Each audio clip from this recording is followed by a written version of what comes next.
Welcome to the Discovery Doc podcast, where we advocate for optimal wellness and reducing everyday toxic loads, no matter where life takes you.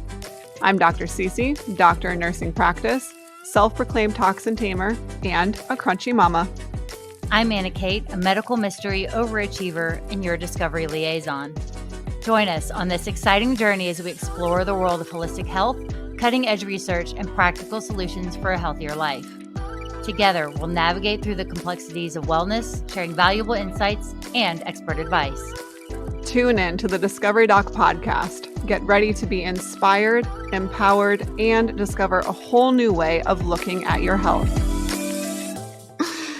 Well, welcome back to the Discovery Doc podcast. I'm here with your host, Dr. Cece, functional medicine nurse practitioner, self-proclaimed toxin tamer, and crunchy mama of, by this point, probably 4. He will be here. He will be here very soon. And our co-host, I'm Anna Kate, your medical mystery overachiever and discovery liaison. And again, we have another gorgeous face with us today. So if you're watching us on YouTube, go look at this beautiful face. Can you introduce this lovely lady? We do, yes. This is Dr. Samira Jafari. She is a doctor of dental medicine and someone that I refer a bunch of patients to because I just love and trust her care with my patients specifically. But she's the owner of Integrative Family Dentistry and an expert in all things kind of tethered oral tissues. So we are so excited to continue our month of kind of newborn and baby care and have you on board. Dr. Jafari, it's so good to have you. Thank you both so much. And Cece, vice versa, I trust you fully with all the kiddos that I see that have all these inflammatory issues. So I know you see a bunch of my kiddos as well. Yes, it goes both ways, that's for sure. Can you tell our community just kind of who you are? How did you get to where you practice now? What was your journey into kind of the more integrative dentistry world? Absolutely. So I am a general dentist and a mom to 3 little kiddos. I graduated dental school in 2013. And soon after I graduated, I was fortunate enough to partake in a CE course that was about airway development in kids. And it rocked my world. Like it was things I had never heard before in my 4 years of dental school, 4 years of college, and and before that. So it was really intriguing how, with all this education in this area of the mouth, I had not heard anything about airway development in my studies. So it opened a door for me to learn more. And as I learned more, I found that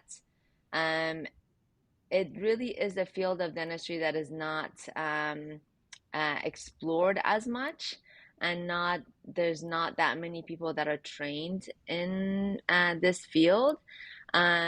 And there is so much need. Like we are either ourselves affected or have kids that are affected by some of these symptoms and things that we'll discuss.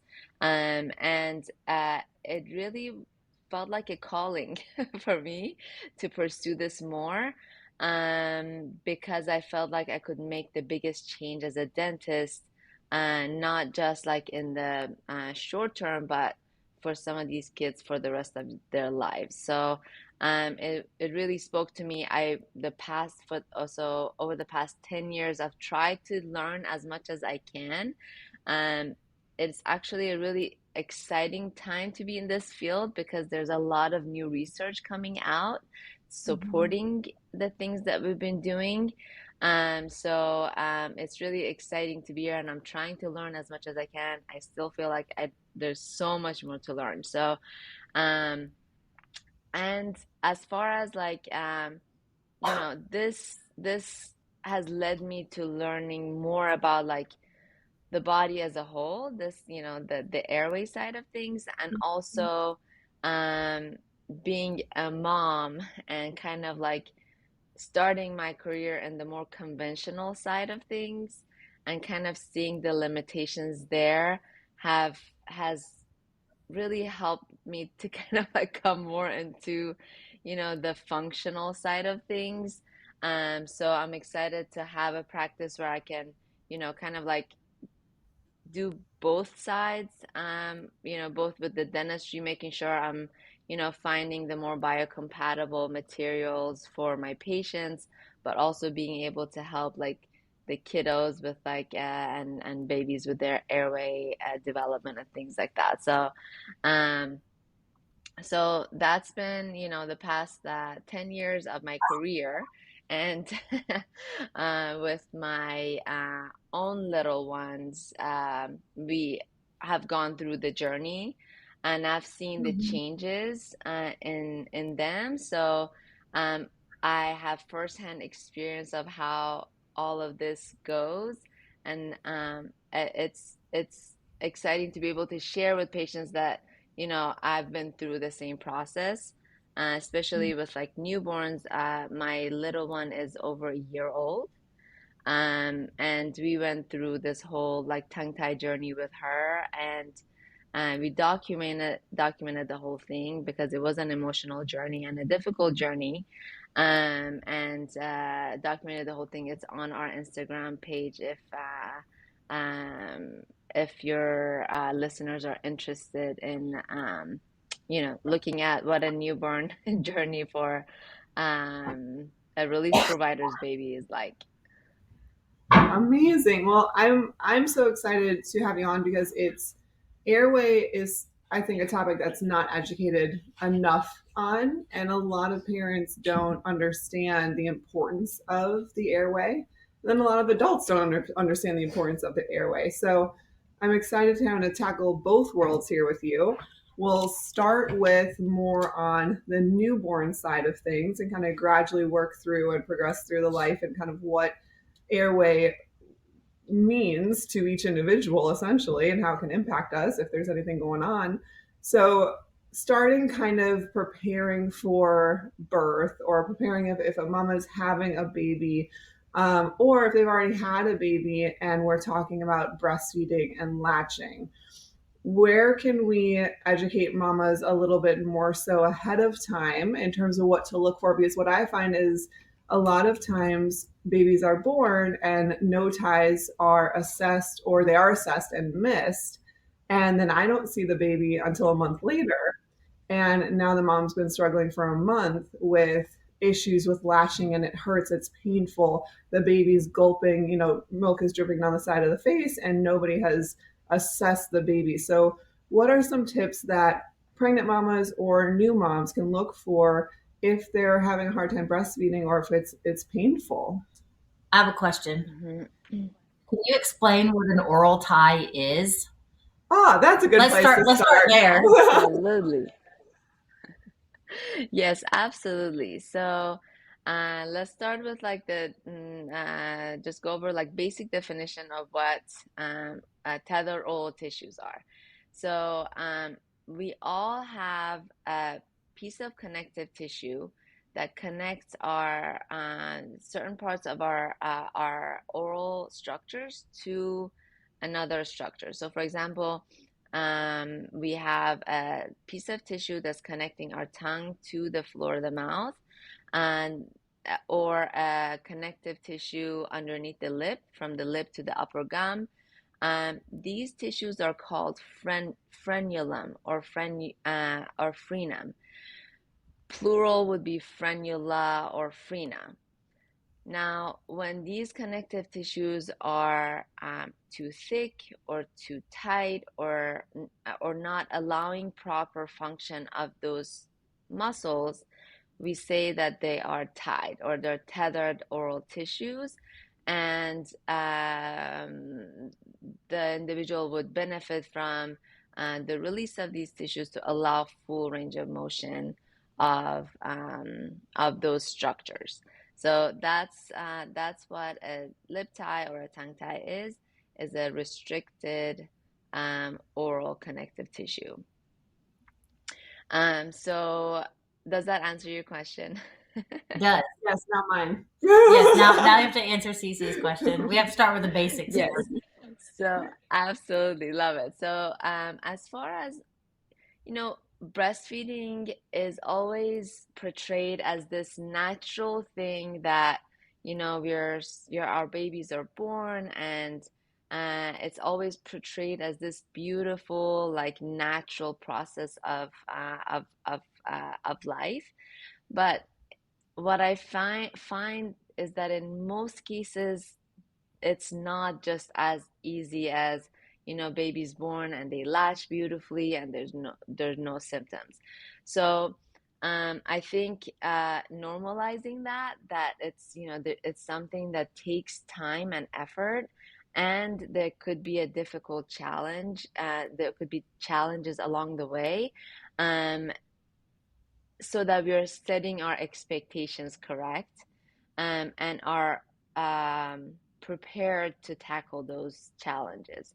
I think some of the best things that a pregnant mama can do is to get ourselves educated, to know what things to look for, uh, um, but also um, there's a lot that goes with setting up your care team, right? So you want to make sure to find a really uh, uh, savvy or tongue-tie savvy or oral tissue savvy lactation consultant, so someone that has information on what symptoms to look for, and are able to see when a baby's latching, what's in what areas of function they're deficit. So having that provider set up beforehand, and even having your initial consultation with that lactation consultant before the birth of your baby would be very beneficial, because you already have that system set up, and within the first few days of life, you're able to get your baby evaluated, both for the way they're latching and the way they're functioning, but also to see if if your baby is actually able to transfer milk. So there's been a couple of cases where I've had mamas that came in with their baby who latched on beautifully. The lactation consultant at the hospital said, "Oh my gosh, this is a beautiful latch. They're staying on for hours. They're feeding all day. It looks really good." But then a week later, when they were dismissed and they went home, they had to go back to the hospital, and the baby had to be placed on IVs because they were really dehydrated. Because even though they looked like they were breastfeeding, they weren't actually intaking milk. So now they were dehydrated. So a lactation consultant can do a weighted feed, meaning that they weigh your baby with specific scales before and after a feed to make sure that they're actually transferring milk. Mm-hmm. As far as lactation side, like specific lactation aside, um, body work is also a really big, has a lot of benefits to both the baby that's inside uh, uh, the womb, but also the mom. So things like chiropractic care, craniosacral therapy, craniosacrofacial therapy, Arvigo massage, things like that, to both control our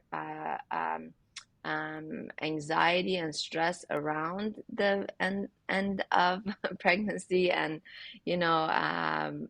anticipating this birth, but also they can help position baby a little bit more naturally for a easier birth, less traumatic birth, so that baby also doesn't go through a lot of stress, which can affect them post delivery with latching and things like that. Um, Also, just like managing stress. We all know, as third trimester mamas, we don't get much sleep, which can contribute. to more stress and your body just being more in a stress state. So anything to alleviate that can also um, reduce that cortisol for the baby, which gets them in a more comfortable and balanced environment so that they are born with less stress. Mhm. Um, so I'm trying to think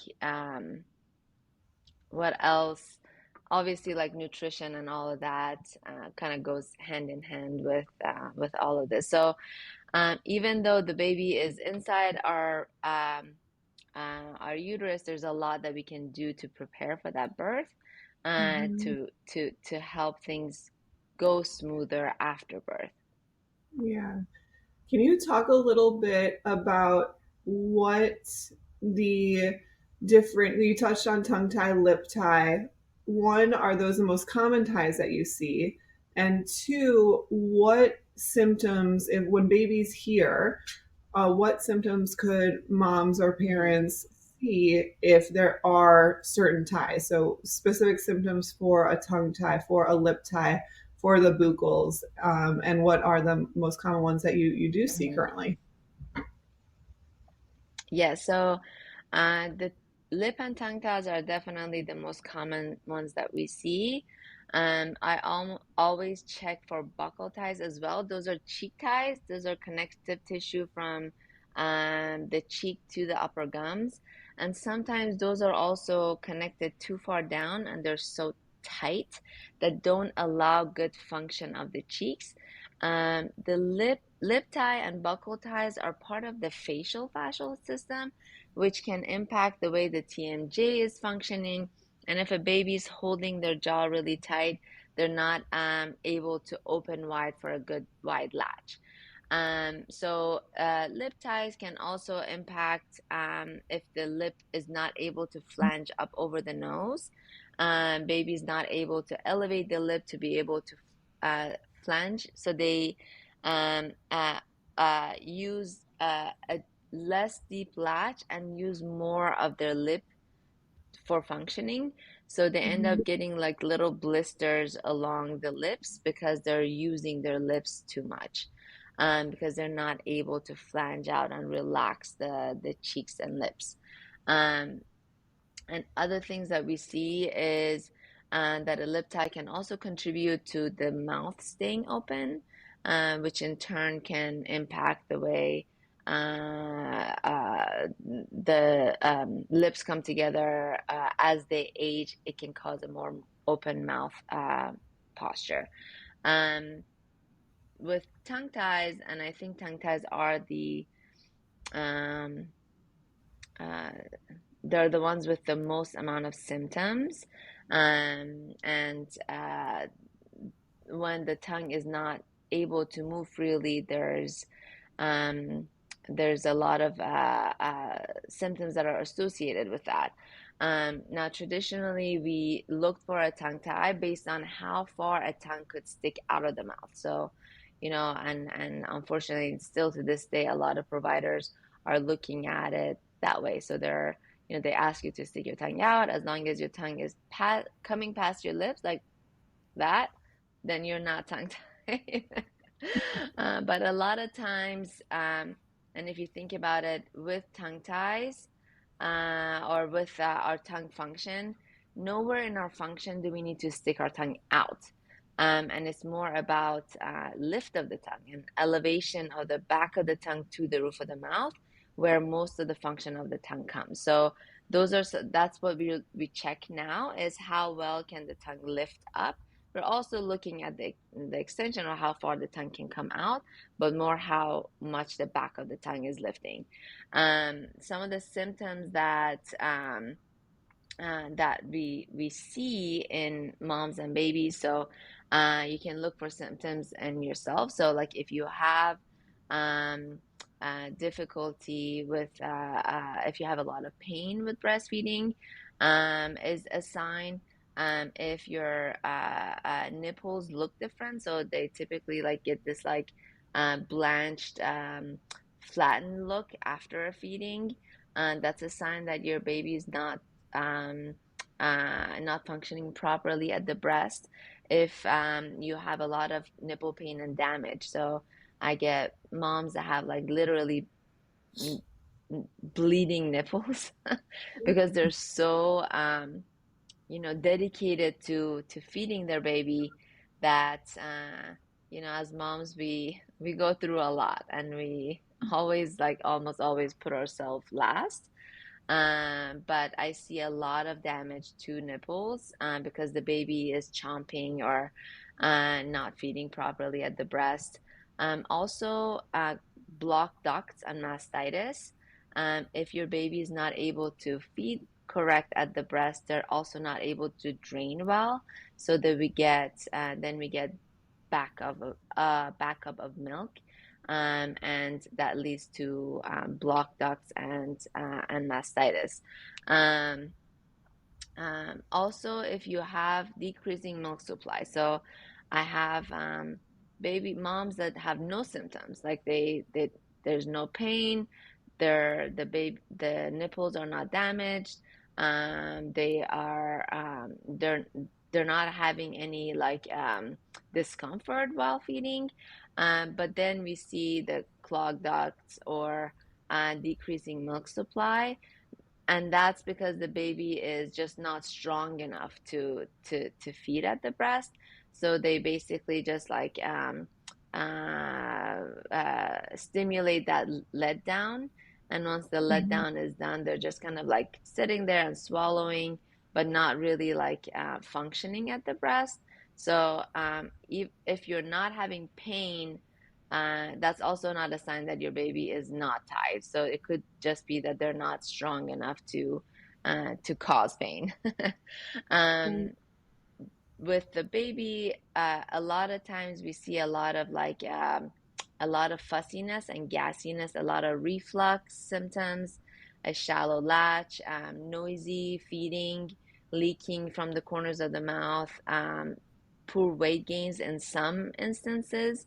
It's not all the time. So a lot of pediatricians put a lot of weight on weight gain. And if the Mhm. baby's gaining weight, as long as the baby's gaining weight, everything is fine. Um, and they're not looking at like all the other symptoms and the ways that baby could be more efficient and the mom more comfortable. Right. Um, Also, we're looking at like noisy breathing, mouth breathing, lip blisters, as we discussed, coughing and gagging when they're let down, they're not being able to manage the let down and things like that, are all signs that there may be restrictions in the way that may be causing your baby not to be able to be as efficient. Right. And all of that also, minus the pain, applies to if babies are just bottle fed. So I think that last part is really important for parents who go right to bottle feeding, whether that's pumping breast milk or formula, where the baby can still have those symptoms of being more colicky, being fussy, more gas, the milk dripping down the side, gulping, clicking, weight gain issues, etc. All that does not just apply to breastfeeding mamas, but also to bottle feeding too. So thank you. Those are really, really good signs I think that parents can watch out for, because I do find that it's so often missed. The other part is some parents, if let's say that I do find a tie in an oral tie, and I say, hey, it would be great to, go see X, Y, and Z to have this evaluated. Some parents will decline to do so, and that's their free choice, absolutely. But can you talk a little bit about what, if not correct, if parents decide to not correct those ties now, what implications can that have for baby in the future in terms of, maybe when they're 8, 9, 10 years old? Absolutely. And I hear that all the time. So even like patients that come in for consultations, they are hesitant because it is surgery. And we always put surgery as last resort. Um, but things that I talk to patients about is, I always try to base my decision based on the symptoms that are happening now. So I don't want to treat based on what may come, right? Because I don't have a crystal ball. I don't know what kind of symptoms they will have for sure. But there are a lot of different symptoms that are connected with tethered oral tissues that I'm going to review, and give this information to parents, and they can make their choice and their decision. But just like you said, so a lot of moms say, like, is this my foolishness or my selfishness wanting to breastfeed? Should I just start bottle feeding so that I don't have to do the surgery? And I'm happy that you brought that up, that these symptoms don't go away. Now, bottle feeding is a lot more lenient when it comes to oral function. They don't have to be functioning as well to be able to bottle feed. It's easier for babies to bottle feed than breastfeed for sure. Um, so if you were to switch to bottle feeding, um, just to get through that infant period, you may be able to get through that infant period. But if you're not looking at that oral function and correcting that from the beginning, it's not something that's gonna self-correct, and it Mhm. gets worse. And as oral function gets worse, then we see other things come up. For example, typically with babies that we don't do a release as an early on, and they switch to bottle feeding, then I may see them back when they're transitioning to solids, because now they cannot tolerate any solids in their mouth. They can't move food around. They can't swallow. They are gagging and choking on solids. So that's around like 8, 9 to a year, where when I see them back with feeding challenges. Now, with suck and swallow is a reflex that we are born with. Mhm. So all babies are supposed to be born with a suck reflex, which is to help us be able to feed at the breast or bottle. Now, that suck reflex is integrates or leaves around 2.5 to 3 months of life, typically. And with uh, swallowing solids, that's actually a learned behavior. So it's something that we have to practice and learn. And the suck reflex is to help us gain the function and gain the strength to then be able to manipulate food around our mouth. But what happens is, what we see is feeding could be going well, or baby could be sucking well the first 2.5, 3 months of life. But then when that suck reflex starts integrating, function tends to take um, a downward path, because the Mhm. baby starts compensating for their lack of movement. Yeah. So, but our bodies are so smart, and we're looking for the path of least resistance. So we learn to compensate really well. So if your tongue can't move as freely on its own, we start using more of our jaw so our tongue can go with it. But we're not really like moving the tongue itself. So we end up building a lot of tension through here, because all these muscles are overacting. Um, Mhm. but still, when it comes to solids, if you're not able to move your tongue side to side, because you've learned to compensate and not really move your tongue, then you can't manipulate bolus, the food around your mouth, and you're not able to swallow as easily. So that's one of the things that we see. Then, if we pass this stage, then there's always speech development. And we Mhm. see a big correlation with like speech development and tongue ties. If we pass all of these, then we have growth and development issues. So the tongue plays a huge role in the growth of our upper jaw, and in turn the entire upper face. So the Mhm. lower jaw and upper jaw are two separate structures, and they're actually made up of different bones, um, different types of bones. the upper jaw is the same bone as your cranium. It's a type of, it's called cancellous bone. And the way cancellous bone grows is by light force.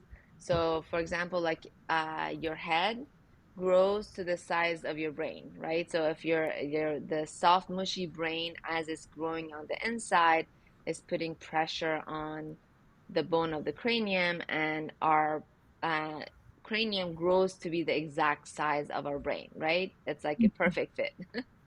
It's the same thing for the upper jaw, with the tongue resting and pushing against the roof of the mouth. The upper jaw grows to where it's supposed to, wide and forward. So then we have enough room for our teeth that are going to come in. But also, we are helping to develop the nasal floor because it's the same bone. If you go through the roof of your mouth, you end up in your nose. So as the upper jaw is more narrow and deep, so is the floor of the nose, and it can impact the way we're breathing throughout our lifespan. So we want to establish the tongue resting in the roof of the mouth from infancy. So that's definitely one thing that new mamas can look for is when your baby's sleeping, just to put a little bit of pressure on the lower chin to see where the tongue is resting. So you're gonna push down on the chin and look to see where the tongue is. If the tongue's resting low in the mouth, that's not a good sign. If the tongue's resting in the roof of the mouth, that's a good sign, and we want to encourage that, and we want to always check for that and make sure that they have their tongue resting in the roof of the mouth as they're growing and developing. Uh, Another question that I get quite a bit kind of on this subject is parents when some of these ties are identified so early on, they're scared and they're like, well, do I have to go get it corrected right now? Is it better to go get it corrected right now? And my deferral is always to you, right? I'm like, go have that consult, and she's a professional, she'll help you navigate that. But if patients are, talk to us a little bit about that. Is there a too early mark to have babies corrected? Is it fully dependent on symptoms? When do we start with more physical therapy, like exercises, versus jumping right to the corrections? Great question. So, um, I don't know if there are any studies on like timing, right? Like, is it too early to do the release when a baby is like a day old? Um, as a general, like what I have found is, um, it depends. So there are babies that are tied to the tip of the tongue. So their tongue is has like no movement at all. There's like the very short frenulum, and it's impacting the way they're able to eat with any method, right? In those cases, I think we need to do a release as soon as possible. Hopefully, those are typically the ones that are found in the hospital and are corrected within the first 2 days of life, right? Right in the hospital when they're born. If uh, that's not the case, I do like to wait about a week to allow the baby to just unwind from the womb, right? So they've been in this position, the fascial lines are all in this position. Um, a week would allow them to kind of unwind, especially if you're incorporating some body work, so craniosacral therapy, craniosacrofacial therapy, chiropractic care, infant massage, just to get the fascial lines opened up. Mm-hmm. Then that will also help improve symptoms, because a lot of times as we do body work and we work on those fascial lines, tongue function improves. So the tongue is actually part of the largest fascial line in the body. It's called the deep frontal line, which connects your tongue directly to your diaphragm, around your organs, your hips, your knees, actually to the tip of the toes. There's one piece of fascial line. Mm-hmm. So working on this fascial line and releasing that, we see improvements in tongue function. and vice versa. Doing if the body, if that fascial line is released and we still have this knot underneath the tongue, and we release that tongue, we see that fascial line drop and we see a lot less tension in the body. Um, so doing some body work that first week of life to get the body to kind of like unwind, then doing the release that first, week or first 2 weeks, where if you're having symptoms, I feel it seems like that would be a good timing, but it is so different per baby. So some babies initially in the hospital, because I always ask, like, did you see a lactation consultant in the hospital? And the answer is almost always like, yeah, everything was fine. We were doing so well in the hospital. And a lot of it is because when babies are born, those reflexes are so active and they are firing really well, usually. Mhm. And so function looks good. But then you get home and things change, but then you don't have that support, which is why I was, initially I was talking about having that care team, not just relying on hospital lactation, because things change so much that first few weeks of life, but having a resource outside of the hospital, someone that you've met with and you feel comfortable with, that can help you navigate that period of time. Um, they can also help you because feeding changes also after a tongue tie release. So you want someone to help you with that process as well. Mhm. Some babies lack some of their birth reflexes, so and they are born with lesser oral function. I definitely see that in premature babies, but also babies that are born earlier than 38 weeks. 30, so the last 2 weeks in utero, the baby's practicing their oral function a lot. They're actually swallowing a lot. So they typically do better at like as soon as they're born. Babies that are born a little bit earlier, they may need a little bit more training.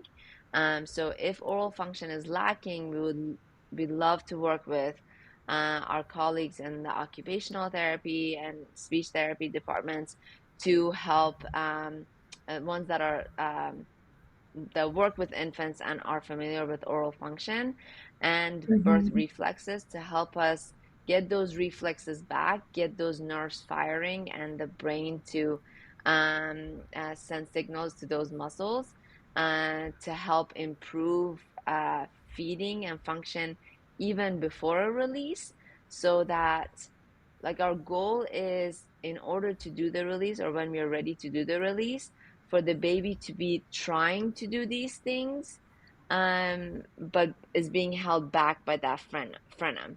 So when I do a release, the baby's like, okay, well, I wanted to do this, now I can freely do it. But if the nerve is not firing, if that muscle is not trying to move at all, when I do the release, it's still not gonna function because releasing the tissue is not going to fix function. And that's something that I, want to reiterate for the viewers or listeners, that we need to be um, looking at this more holistically than just looking at the tie and doing a release. So if you go to a provider that's not addressing the functional aspect, I want your viewers to or listeners to seek for those care providers on their own, um, and make sure they're addressing that side to be able to get the best or most positive impact from the release. Right. I think one thing that you touched on is really important because sometimes with some of my patients, there's a hiccup in timing where either they can't afford to go right away to be evaluated or assessed, or they call, they're 3 hours away and then so they go with somebody local who can't see them for another month or so. And so I think what you touched on with the chiropractic work and craniosacral and, body work is really important because those are things that they can implement while awaiting that appointment. is there any, if ties have been confirmed by their pediatrician, is there anything safe Mhm. that they could do at home that kind of applies to any baby who has a tongue and lip tie, and not, obviously every baby is so different and there's specific unique things that the then doctor would have to come in and tell them and educate them and guide them on. But is there anything else that they could be doing if, let's say, there is a lapse of 3-4 weeks before they can get in to see somebody for a more thorough evaluation? Yes, I think the most important thing it would be getting into a provider that would be checking and supporting function. So that could be a lactation consultant that is knowledgeable in oral ties and oral function, an occupational therapist, a speech therapist, some physical therapists, someone that's going to be working with functional exercises to keep the baby encouraged to function properly, um, despite some of the reflexes integrating. So uh, we want to try and avoid compensations as much as possible while they're waiting to be seen, and also correcting some of the functional deficits that or reflexes that are not there. We want to try and get those working on those. So there's definitely a lot that can be done while we're waiting on a release, because as I mentioned, the release is like one part of like the whole thing, and Mm-hmm. typically it's like a small part. The rest of it is all the body work and all the functional exercises that parents need to be working on. And now, obviously, this whole conversation, we talked a lot about the release.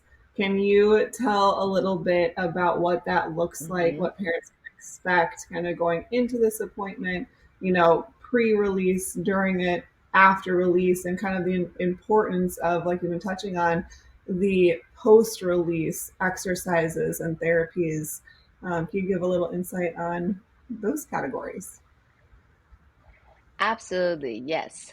So the release itself, I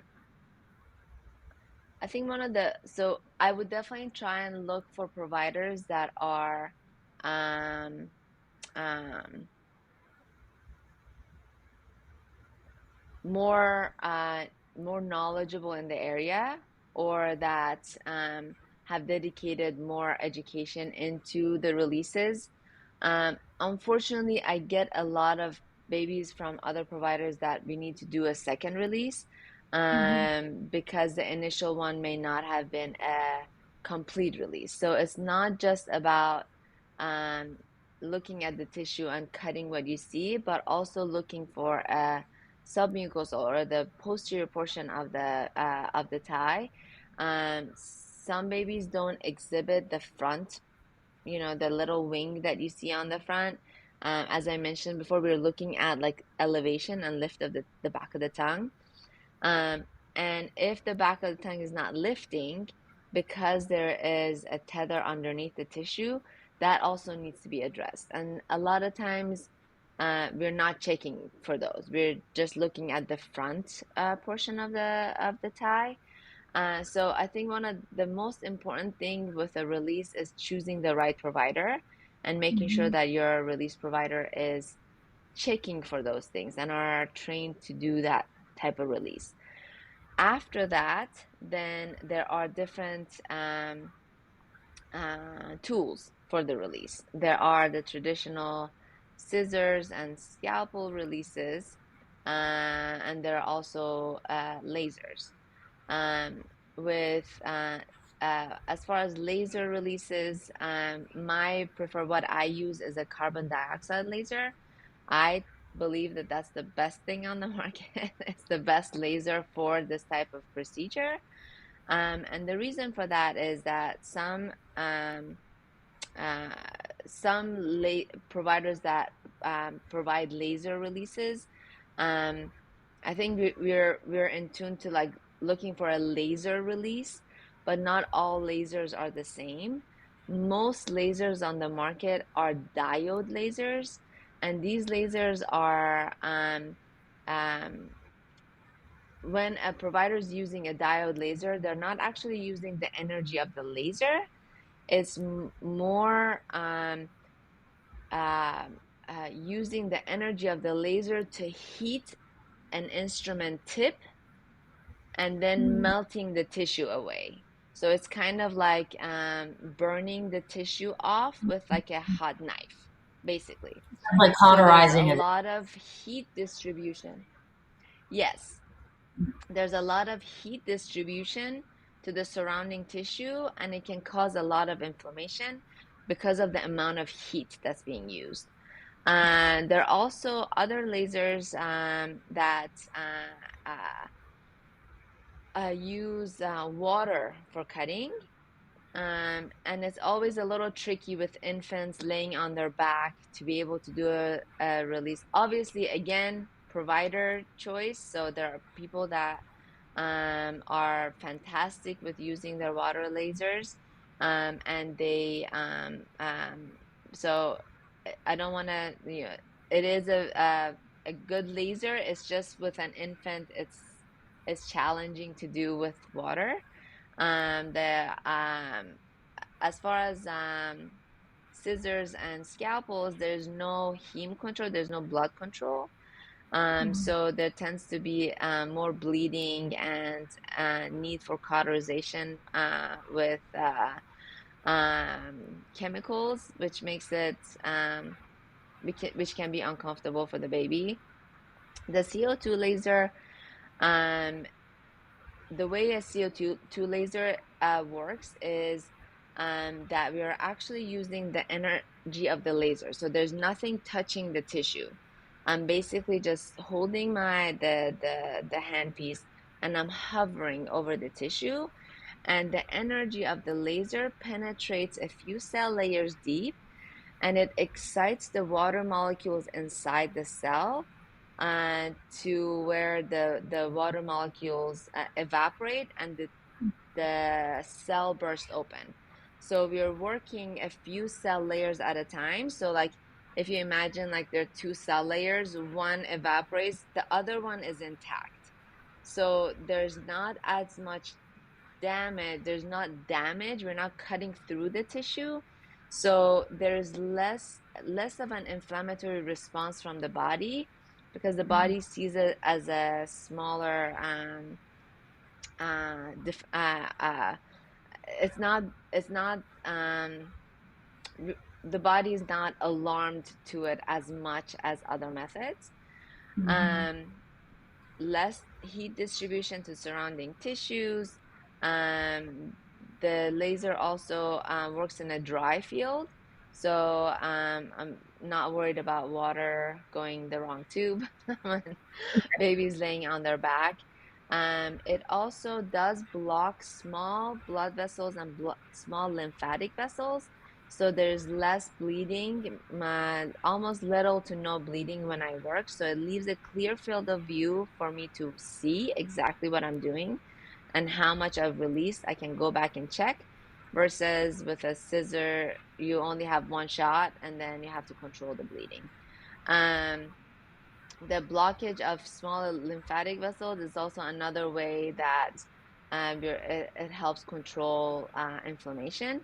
So it makes it more comfortable for baby post-op, both as far as like less heat use and less inflammation in the area, which also helps with better healing and less scar tissue formation.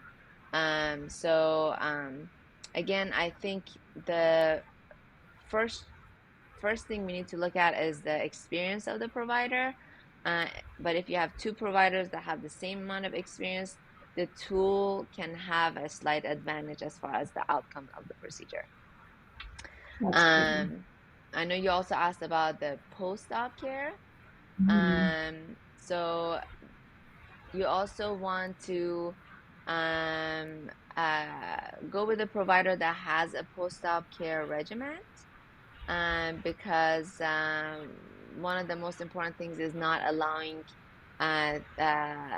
reattachment of the wound site. And we do that through lifting the tissue. So there's not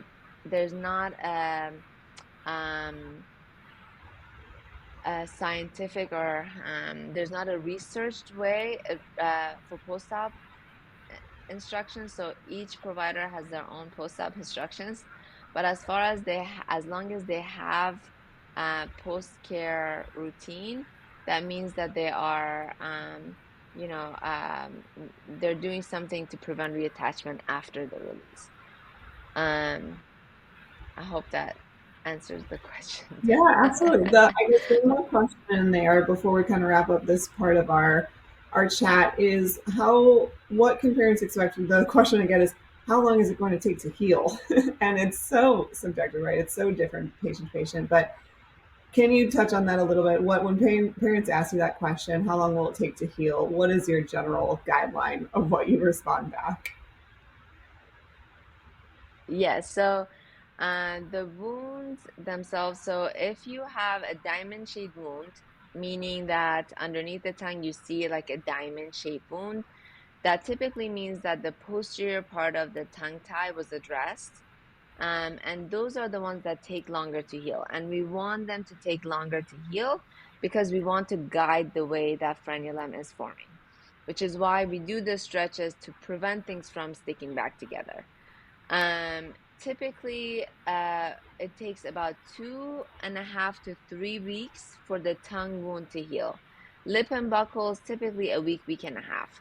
And during that time when the wound is open, we require more stretches. So my recommendation is every 4 hours to prevent the wound from sticking back together. Once the wounds have healed after the first 2.5, 3 weeks, then my recommendation is massaging the areas, just like any other surgery you have where massaging would reduce scar tissue. It's the same thing with in the mouth. The massaging can reduce the amount of collagen that your body is building in the area to patch things up. So you get a better looking healing site.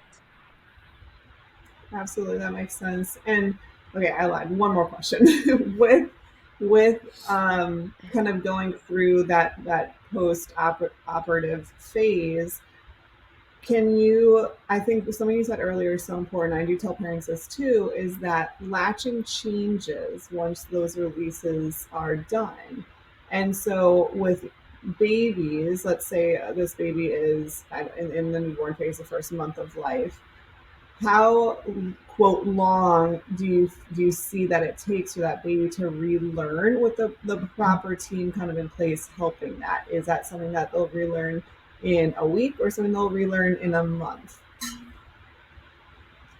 That's such a good question because I guess ask that like all the time.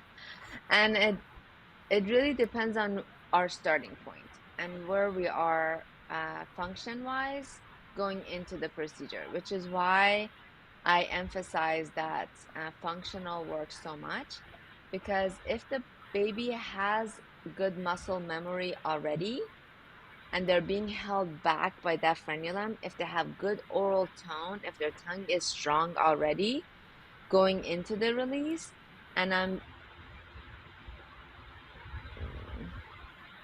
do you guys have me? I think I lost you for a second. Yeah, we're okay. Okay, sorry.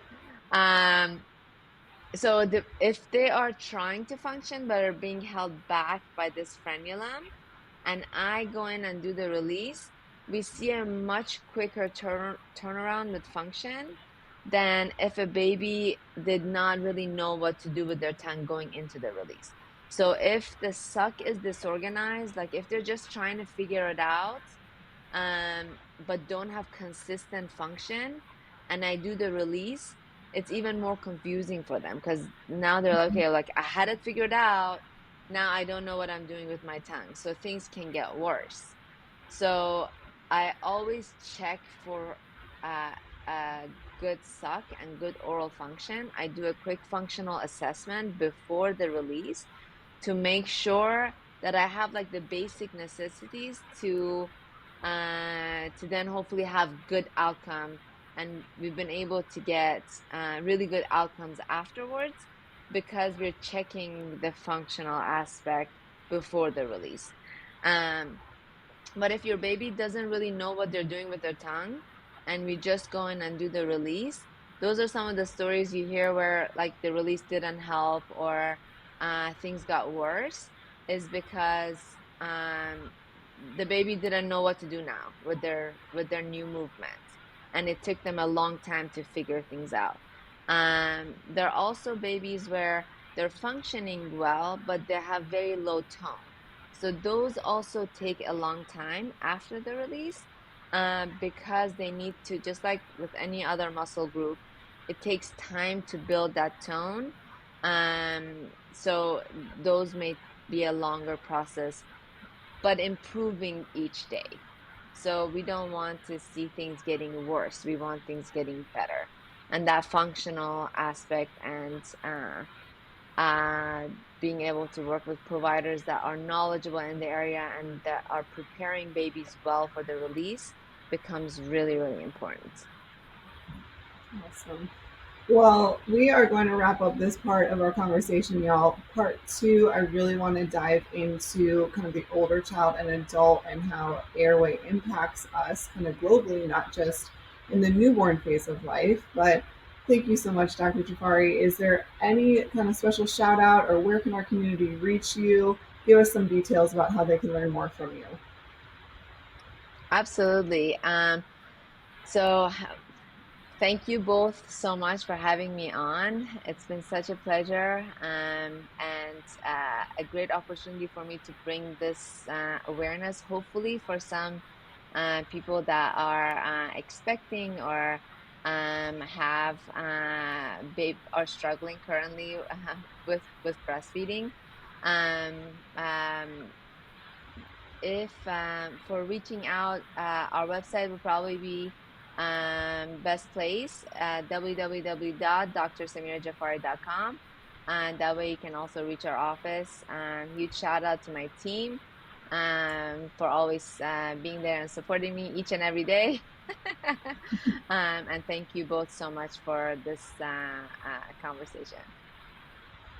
Absolutely. Thank you. And we'll make sure that Dr. Jafari's information is tagged in the show notes below, so you can make sure that you can go and just click on those and get to where you need to go to learn more from her. And until next time, let's discover together. We hope you've enjoyed this journey of exploration and learning as much as we have. Before you go, we have a special request for you, our beloved discoverers. We'd be thrilled if you could show your support in a few easy steps. Step 1, if you're watching on YouTube, please hit that like button and subscribe to our channel. Don't forget to ring that notification bell so you never miss a moment of discovery. Step 2, if you're listening via Apple Podcasts, please take a moment to rate and review our show. Your feedback means the world to us and helps others discover our podcast too. Step 3, whether you're on YouTube or listening on your favorite podcast platform, please share the Discovery Doc podcast with your friends, family, and social networks. It's the best way to spread the joy of discovery. And finally, don't forget to follow us on social media. You can find us on Instagram, Facebook, and TikTok at The Discovery Doc. Stay connected with us for updates, behind-the-scenes content, and so much more. Plus, for exclusive content and additional resources, be sure to check out our website at www.thediscoverydoc.com. And while you're there, if you have a burning question or a topic you'd like us to discuss on the show, simply let us know. Thank you, Discoverers, for being part of our incredible journey. Until next time, let's discover together. The content provided in this podcast provides general information and discussions on various topics related to health, wellness, and medical advancements. However, it is essential to understand that the content provided in this podcast is not intended to be a substitute for professional medical advice, diagnosis, or treatment. The hosts, guests, and contributors are individuals sharing their personal experiences, opinions, and knowledge in their respective fields. While they strive to provide accurate, up-to-date information, medical knowledge is constantly evolving, and the information presented in this podcast may not always reflect the most current research and medical guidelines. It is crucial to consult with a qualified healthcare professional or medical expert for specific medical concerns. Never disregard professional medical advice or delay seeking medical treatment based on the information presented in this podcast. The Discovery Doc podcast encourages listeners to use their own judgment and discretion while implementing any suggestions, recommendations, or lifestyle changes discussed in this episode. Each individual's medical situation is unique and may work for one, may not be suitable or safe for another. The podcast hosts, guests, and contributors are not liable for any direct, indirect, consequential, or incidental damages or harm that may arise from listening or acting upon the information provided in this podcast. Listeners are responsible for their own health decisions and should exercise caution and seek professional guidance when necessary. By listening to this podcast, you acknowledge that you have read, understood, and agreed to this medical disclaimer. If you have any questions or concerns about this medical disclaimer, please consult a qualified healthcare professional.